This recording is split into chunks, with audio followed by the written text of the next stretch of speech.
Bem-vindos ao canal Orações e Meditações. O objetivo e os destinatários deste catecismo. O presente catecismo tem por objetivo apresentar uma exposição orgânica e sintética dos conteúdos essenciais e fundamentais da doutrina católica, tanto sobre a fé como sobre a moral, à luz do Concílio Vaticano II e do conjunto da tradição da Igreja. Suas fontes principais são a Sagrada Escritura, os Santos Padres, a liturgia e o magistério da Igreja. Destina-se ele a servir como um ponto de referência para os catecismos ou compêndios que venham a ser elaborados nos diversos países. O presente catecismo é destinado principalmente aos responsáveis pela catequese.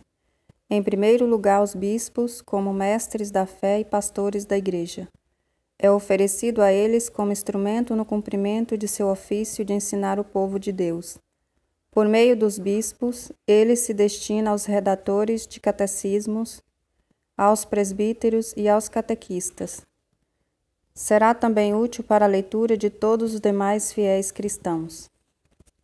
A estrutura deste catecismo. O projeto deste catecismo inspira-se na grande tradição dos catecismos que articulam a catequese em torno de 4 pilares: a profissão da fé batismal, o símbolo, os sacramentos da fé, a vida de fé, os mandamentos, a oração do crente, o Pai Nosso. Primeira parte: a profissão da fé. Aqueles que pela fé e pelo batismo pertencem a Cristo devem confessar sua fé batismal diante dos homens. Por isso, o catecismo começa por expor em que consiste a revelação, pela qual Deus se dirige e se doa ao homem, bem como a fé pela qual o homem responde a Deus. Seção 1. O símbolo da fé resume os dons que Deus, como autor de todo bem, como redentor, como santificador, outorga ao homem e os articula em torno dos 3 capítulos de nosso batismo. A fé em um só Deus, o Pai Todo-Poderoso, o Criador, Jesus Cristo, seu Filho, nosso Senhor e Salvador. O Espírito Santo, na Santa Igreja. Seção 2. Segunda parte, os sacramentos da fé. A segunda parte do catecismo expõe como a salvação de Deus realizada uma vez por todas por Cristo Jesus e pelo Espírito Santo. Torna-se presente nas ações sagradas da liturgia da Igreja, seção 1, particularmente nos 7 sacramentos, seção 2. Terceira parte, a vida da fé. A terceira parte do catecismo apresenta o fim último do homem, criado à imagem de Deus, a bem-aventurança e os caminhos para chegar a ela, mediante um agir reto e livre, com a ajuda da fé e da graça de Deus, seção 1. Por meio de um agir que realiza o duplo mandamento da caridade, desdobrado nos 10 mandamentos de Deus, seção 2. Quarta parte, a oração na vida da fé. A última parte do catecismo trata do sentido e da importância da oração na vida dos crentes, seção 1. Ela termina com um breve comentário sobre os 7 pedidos da oração, seção 2. Com efeito, nesses 7 pedidos, encontramos o conjunto dos bens que devemos esperar e que nosso Pai Celeste quer nos conceder. Indicações práticas para o uso deste catecismo. Este catecismo foi pensado como uma exposição orgânica de toda a fé católica. É preciso o ler como uma unidade, numerosas referências dentro do próprio texto, bem como o índice analítico no fim do volume, permitem ver a ligação de cada tema com o conjunto da fé. Muitas vezes, os textos da Sagrada Escritura não são citados literalmente, mas são feitas apenas referências mediante a indicação cf. Para a compreensão mais aprofundada de tais passagens, é preciso consultar os próprios textos. Essas referências bíblicas constituem um instrumento de trabalho para a catequese. Quando, em certas passagens, usa-se graficamente corpo menor, Isto indica que se trata de observações de tipo histórico, apologético ou de exposições doutrinais complementares.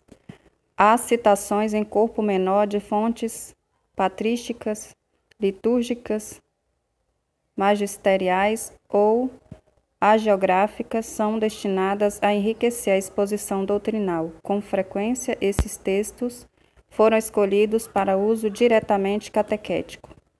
No final de cada unidade temática, uma série de textos breves apresentam de modo resumido o essencial do ensinamento.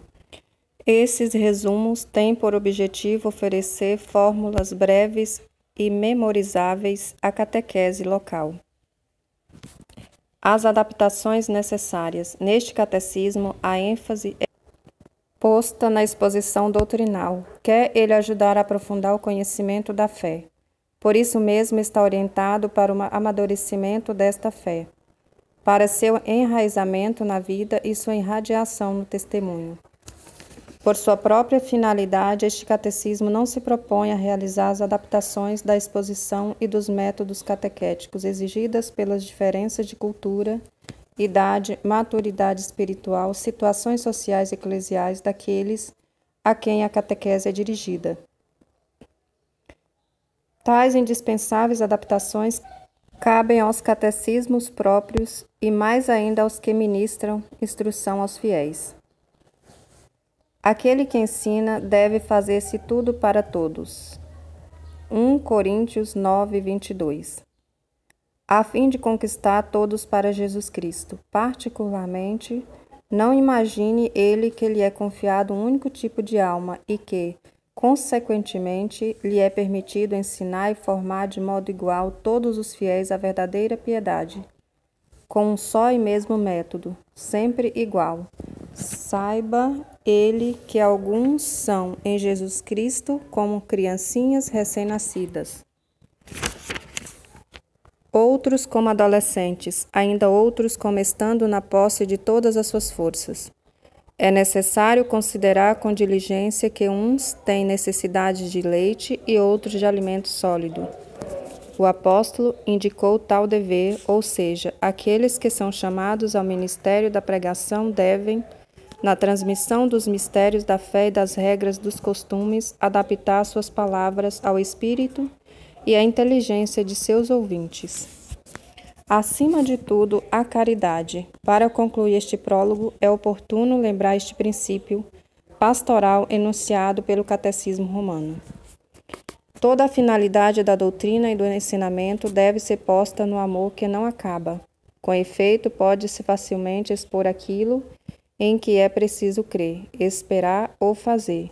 Mas, sobretudo, é preciso fazer sempre com que apareça o amor de Nosso Senhor, para que cada um compreenda que cada ato de virtude perfeitamente cristão não tem outra origem senão o amor, nem outro fim senão o amor.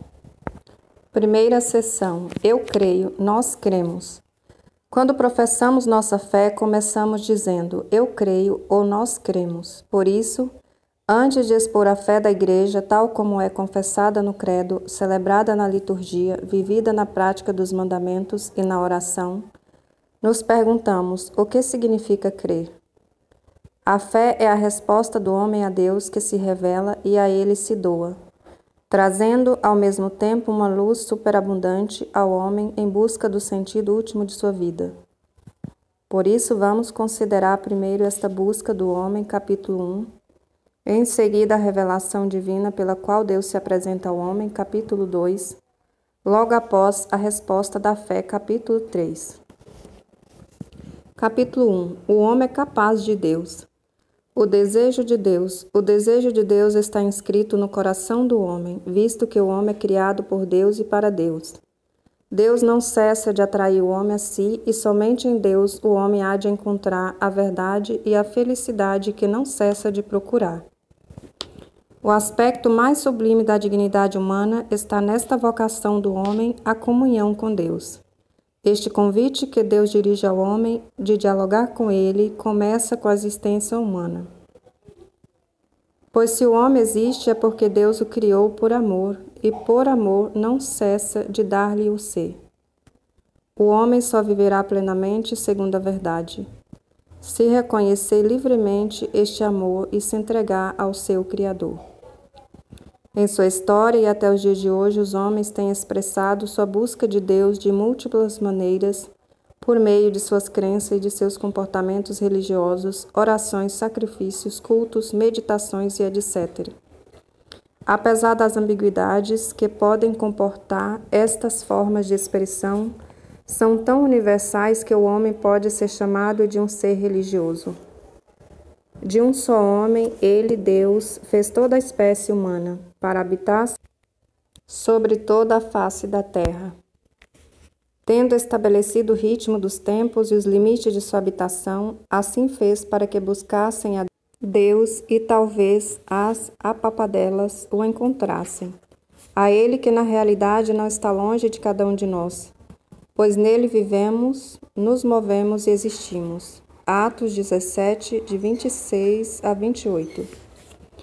No entanto, esta união íntima e vital com Deus pode ser esquecida, ignorada e até rejeitada explicitamente pelo homem. Tais atitudes podem ter origens muito diversas: a revolta contra o mal no mundo, a ignorância ou a indiferença religiosas, as preocupações com as coisas do mundo e com as riquezas, o mau exemplo dos crentes, as correntes de pensamento hostis à religião, a atitude do homem pecador que, por medo, esconde-se na presença de Deus e foge diante de seu chamado. Alegre-se o coração dos que buscam o Senhor. Salmos 105, 3. Se o homem pode esquecer ou rejeitar Deus, este, de sua parte, não cessa de chamar todo homem a procurá-lo, para que viva e encontre a felicidade. Esta busca, porém, exige do homem todo o esforço de sua inteligência, a retidão de sua vontade, um coração reto e também o testemunho dos outros, que o ensinam a procurar Deus. Vós sois grande, Senhor, e altamente digno de louvor. Grande é o vosso poder.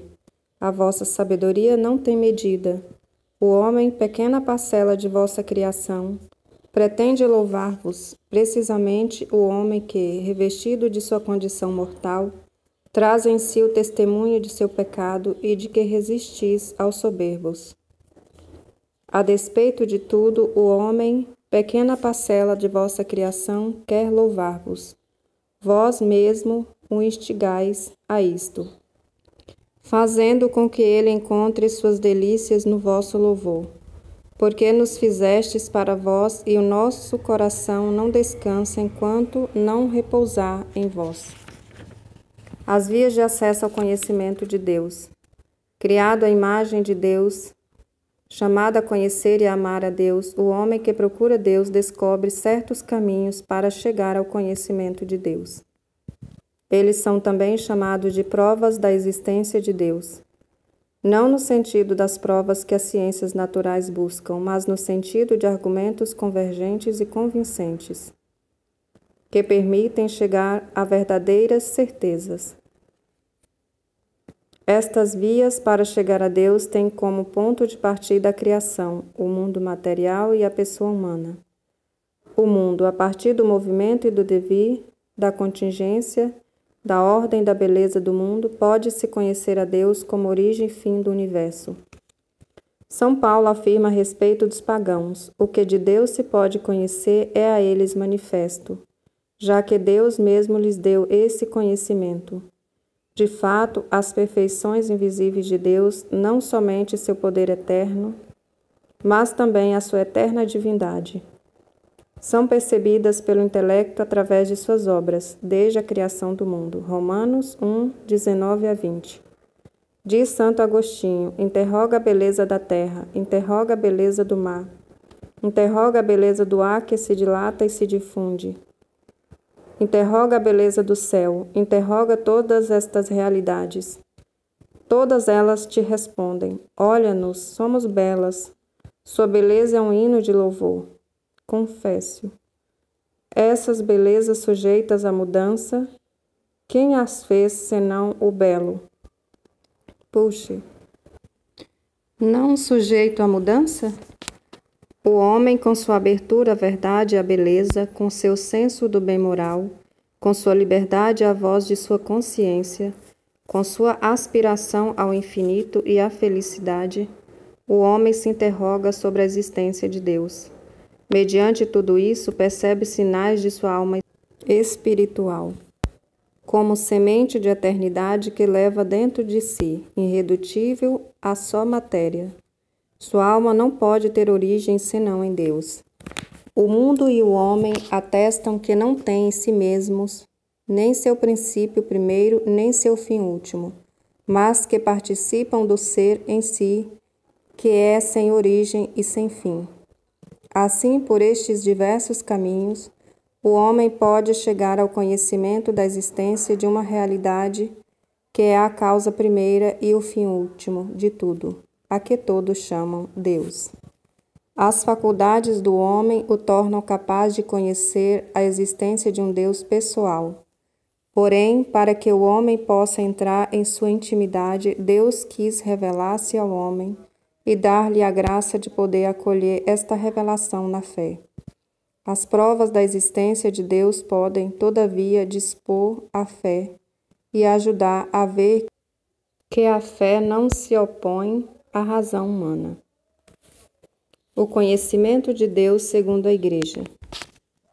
A Santa Igreja, nossa Mãe, sustenta e ensina que Deus, princípio e fim de todas as coisas, pode ser conhecido com certeza pela luz natural da razão humana, a partir das coisas criadas.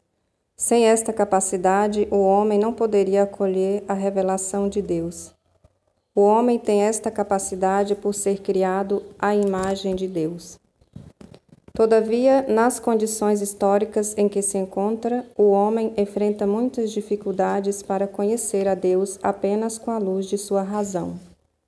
Embora a razão humana, falando simplesmente, possa realmente com suas forças e sua luz natural chegar ao conhecimento verdadeiro e certo de Deus único e pessoal que sustém e governa o mundo com sua providência, bem como ao conhecimento da lei natural impressa pelo Criador em nossas almas, não são poucos. Todavia, os obstáculos que impedem a razão de fazer o uso eficaz e frutuoso dessa sua capacidade natural, de fato, as verdades que se referem a Deus e as relações entre os homens e Deus são verdades que transcendem por completo a ordem das coisas sensíveis. E quando entram na prática da vida e a informam, exigem sacrifício e abnegação própria.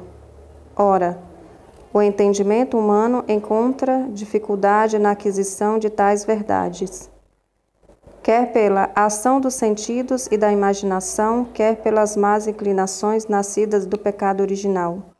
Isso faz com que os homens, em semelhantes questões, facilmente se persuadam de ser falso e duvidoso o que não querem que seja verdadeiro.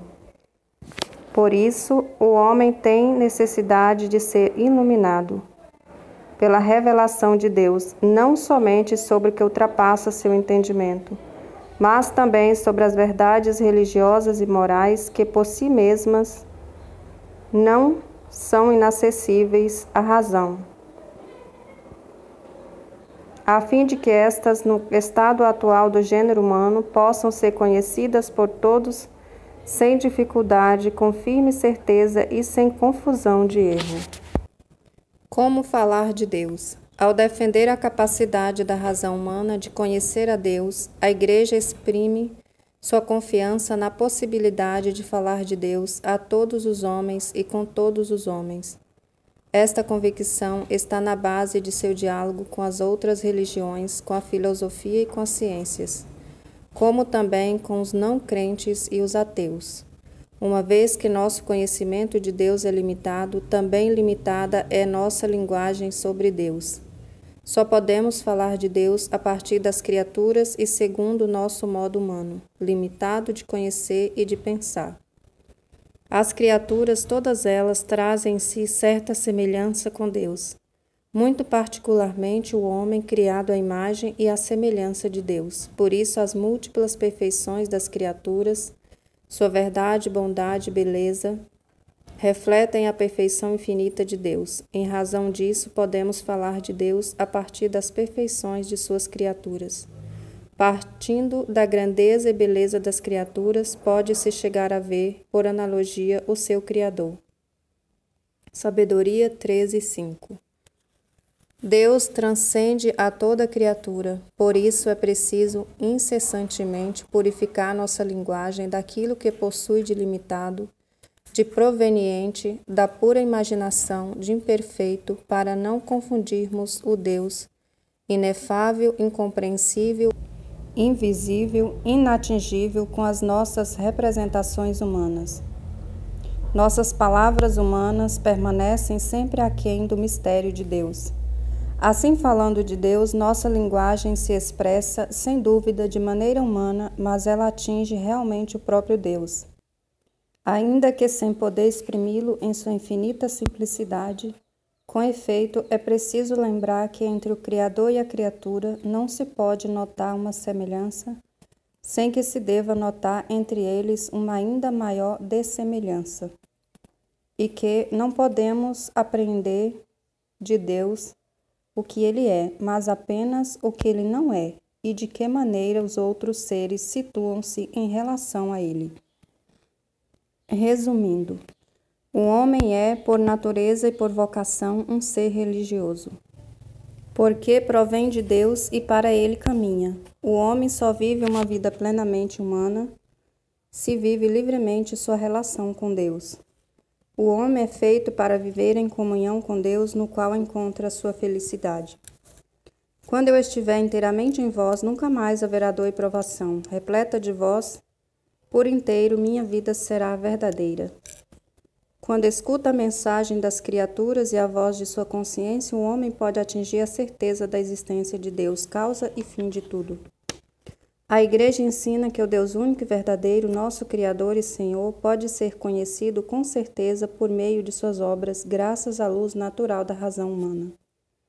Podemos realmente falar de Deus partindo das múltiplas perfeições das criaturas, semelhanças do Deus infinitamente perfeito, ainda que nossa linguagem limitada não esgote seu mistério. Sem o Criador, a criatura se esvai.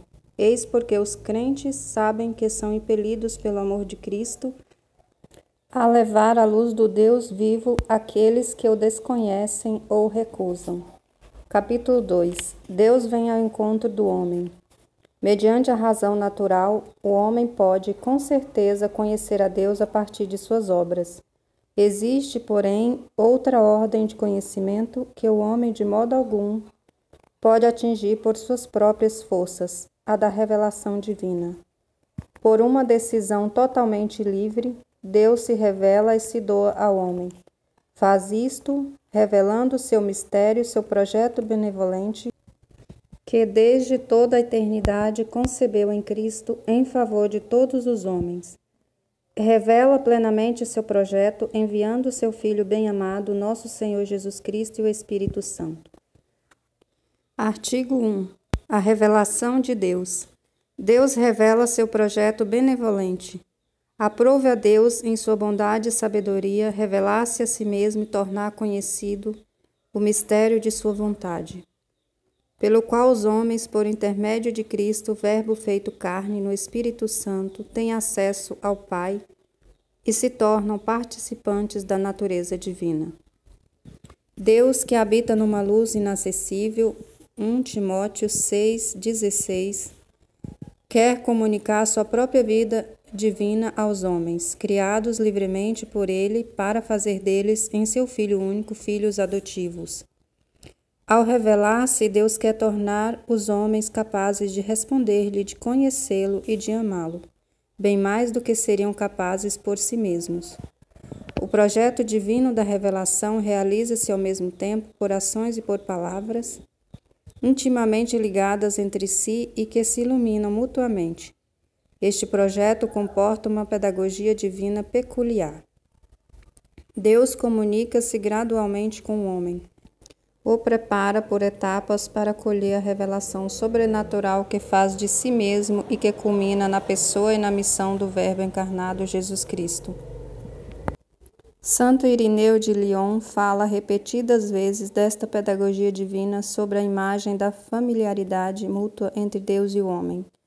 O Verbo de Deus habitou no homem e se fez filho do homem para acostumar o homem a aprender a Deus e acostumar Deus a habitar no homem, segundo o consentimento do Pai. As etapas da revelação. Desde a origem, Deus se dá a conhecer.